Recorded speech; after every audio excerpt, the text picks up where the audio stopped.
Like many of you, I'm sure, I have a pretty strong love-hate relationship with social media. It can be a great tool for sharing weather information with you and to get your photos to us on air. But at the same time, there are a lot of bad actors out there that can use Twitter and Facebook to spread misinformation, especially when it comes to weather forecasts. I'm going to show you how to spot one of those fake forecasts in this week's Heather's Weather Wise.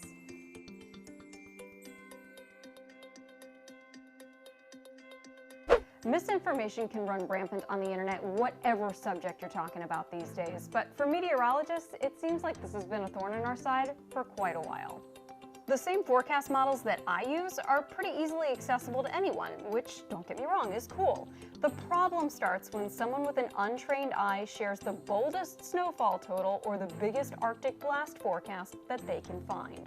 That brings me to tip number 1.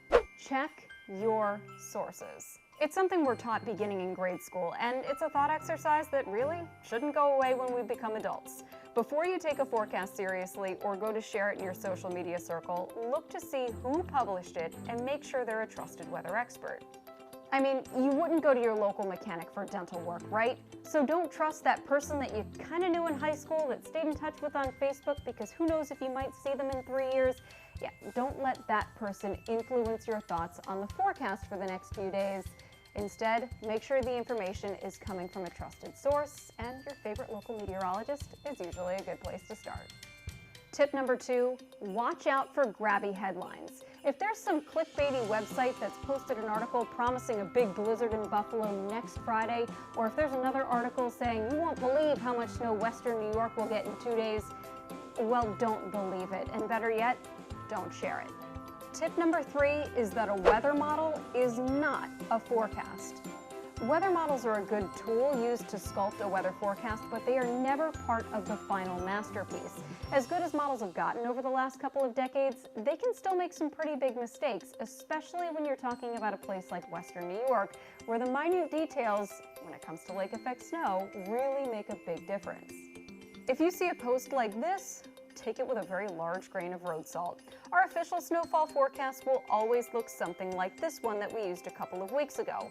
They'll have ranges instead of specific numbers, and oftentimes snow amounts will follow the terrain around Western New York too.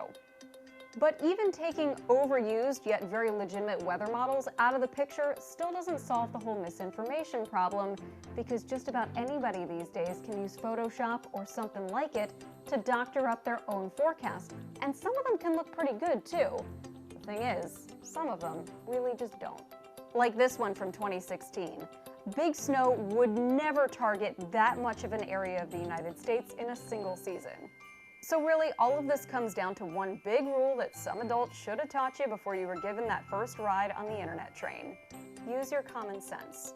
Read the headline twice, then read the article before you hit share. And if the forecast looks questionable to you, the best thing you can do is just ask. I and the rest of Storm Team 2 are always here to answer your weather and climate questions. That's going to do it for this week's Heather's Weather Wise. I'm going to take a week or 2 off for the holidays, but when I come back, of course, I'll have plenty of new topics for you. Until then, remember, you can watch every single episode from the past 2+ years on the WGRZ YouTube channel. I'll see you soon, but until then, remember, it's good to be a geek.